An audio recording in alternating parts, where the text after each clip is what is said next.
Amahoro amahoro nshuti mukunzi wacu bandanya kumwe natwe ngaha kuri no mbonesha kure imwe rudende igushikiriza amakuru ibiganiro ndetse n'inkuru bigezweho biriko bivugwa irya nino mu gihugu cacu ciza no hakurya y'imbibe z'igihugu cacu mu makungu ya kure ndaguhaye ikaze ndaguhaye mwiriwe cange mwaramutse bivanye naho udukurikira uherereye wowe udukurikira uri mu gihugu c'u Burundi ndaguhaye mwiriwe neza ndetse nawe udukurikira uri hakurya y'imbibe z'igihugu c'u Burundi ndaguhaye mwaramutse cange mwiriwe bivanye naho uherereye ico utegerezwa gusa ni ugufyonda sabone cange subscribe nawe utarafyondako hama ukaja urashikirwa n'amakuru ibiganiro ndetse n'inkuru tubandanya gushikiriza biba biriko biravugwa irya nino mu gihugu c'u Burundi no hakurya y'imbibe z'igihugu c'u Burundi mu makungu ya kure hano makuru ya kano kanya rero harabafatiye ku ngingo nkuru zikurikira mu ntara ya Cibitoke abantu bane harimwo umusirikare bariciwe mu kibira abasivile batatu n'umusirikare umwe b'abarundi baratowe n'abacungera ishamba abandi babiri nabo baranyuruzwa mu ishamba cimeza rya Kibira ku mutumba wa Nderama muri zone Ndora muri komine Bukinanyana mu buraruko bushira uburengero bw'u Burundi ivyo biziga vyatowe mu ijoro ry'uwa 2023 rishira uwa 2024 mu Kakaro 2024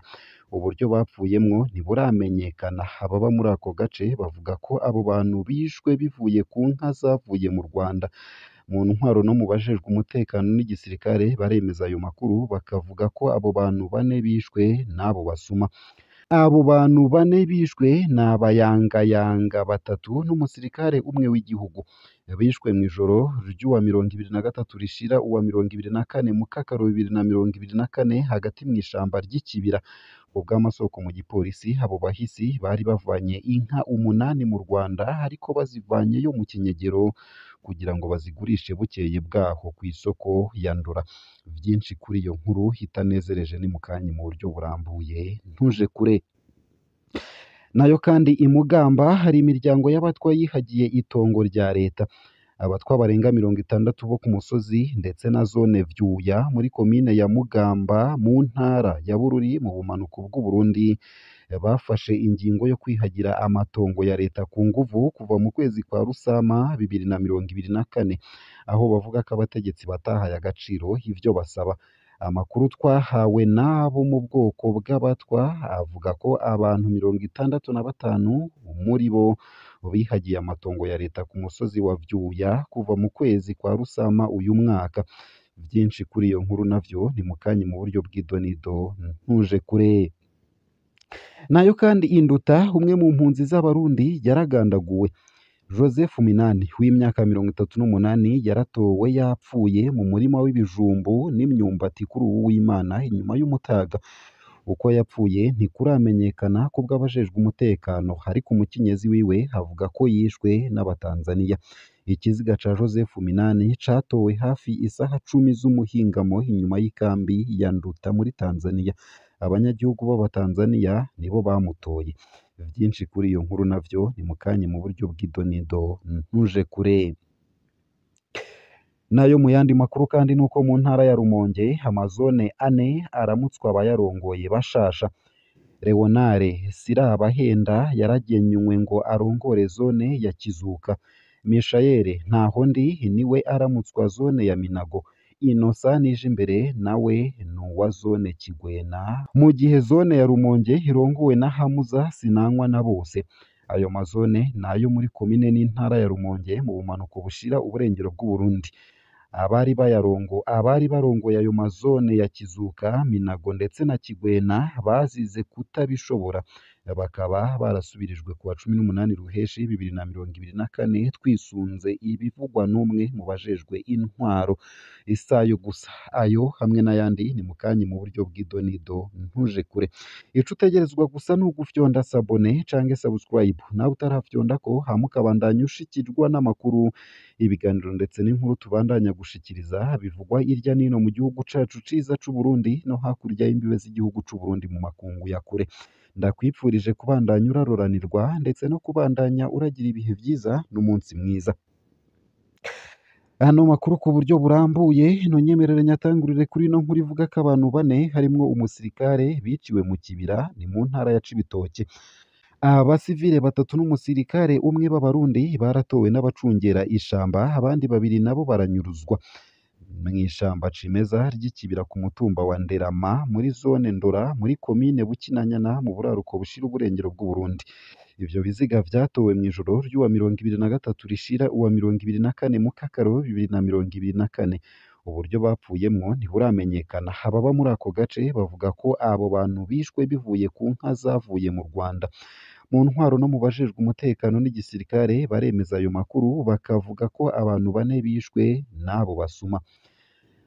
Abo bantu bane bishwe ni abayangayanga batatu n'umusirikare umwe w'igihugu bishwe mw'ijoro ry'uwa 23 rishira uwa 24 Mukakaro 2024 hagati mw'ishamba ry'ikibira.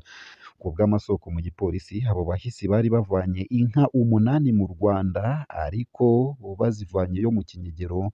kugira ngo bazigurishe bukeye bwaho ku isoko ya Ndora. Ku bw'ayo masoko nyene abo bantu bari bafise akamenyero ko kujabuka ikibira mw'ijoro berekeza mu gihugu c'u Rwanda bagiye kurondera inka. Bishwe mw'ijoro bagarutse bakaba baraguye mu mutego w'abantu bitwaje ibigwanisho vya rutura bavuga ikinyarwanda bacumbitse muri iryo shamba. Nk'uko ayo masoko abandanya bimenyesha, izo nka zose zaciye zifatwa n'uwo murwi witwaje ibigwanisho. Abo bantu bishwe baramenyekanye kuko bose baturuka muri komine Bukinanyana. Nubwo imbibe zugawe, uruja n'uruza ruribonekeza hagati y'ivyo bihugu bibiri nk'uko bimenyeshwa n'irindi soko mu vy'umutekano. Iryo soko risigura ko ahubwo uko kubuza abanyagihugu bahana imbibe kugenderanira mu gihugu n'ikindi bisigura kwanyirwa ababuze kugandara mu miryango yabo. Ivyo birababaza abantu twavuganye batemerewe kugandara ku babo. Ubw'amasoko yacu hari abandi bantu babiri bakironderwa bashobora kuba bazimiriye mu kibira canke bakaba barishwe. Uko akaba ariko isoko mu bajejwe umutekano ryongera ko imiryango y'abishwe isaba umuco kuri ubwo bwicanyi. Musitanteri wa Bukinanyana hamenyesha ko amatohoza ariko araba kugira ngo hamenyekane uburyo abo bantu bishwemwo. Christian Nkurikiye aragabisha umuntu wese akora urudandazwa rw'inka rwo mu kinywabi muri iki gihe imbibe zugawe hagati y'u Burundi n'u Rwanda. Kubw'urongoye ingabo zigwanira mu kibira aremeza ko umwe mu bo arongoye abuze imbere yo kumenyesha ko yoba yarapfuye yavuye mu kirindiro ciwe. Iyo ntwazangabo mu gisirikare c'u Burundi igabisha ko izoshira mu ngiro amategeko ya gisirikare ikanahana umusirikare wese akorera mu kibira adakora neza igikorwa ajejwe. Kuva mu ntango z'ubu mwaka ibiziga 25 harimwo 8 vyaramenyekanye ko ari vy'abadandaza b'inka biramaze gutorwa mu kibira. Nayo mu yandi makuru kandi ariko aravugwa nonyemerere nkushikirize ino nkuru ivuga ko hari imiryango y'abatwa yihagiye itongo rya leta i Mugamba.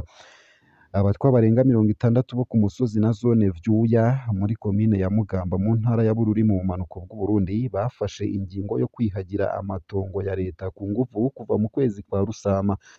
Bavuga ko abategetsi batahaye agaciro ivyo basaba. Amakuru twahawe n'abo mu bwoko bw'abatwa havuga ko abo bantu 65 muri bo bihagiye amatongo ya leta ku musozi wa Vyuya kuva mu kwezi kwa Rusama uyu mwaka. Twasavye abarongoye komine tubasaba ko baduha amatongo mugabo biranka. Birababaje kubona dufise abategetsi nk'abo. Ivyo ni ibivugwa n'abo muri ubwo bwoko. Amakuru dufise akaba avuga ko abo batwa bihagiye itongo ry'amahegitari 3 harimwo ibiti bikiri bito vy'imikaratusi. Abo batwa basaba ko abarongoye komine babaha isi nk'uko babigirira abandi barundi.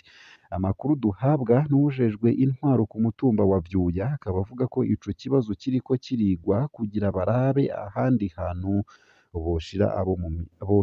abo muri iyo miryango. Abatwa basanzwe ari inkehwa mu Burundi bafise n'ingorane nyinshi kubera bamaze imyaka mirere na mirere ari abageregwa. ngaha akaba ariho nsoreje ano makuru nari naguteguriye ariko avugwa irya nino mu gihugu c'u Burundi no hakurya y'imbibe z'igihugu c'u Burundi mu makungu ya kure.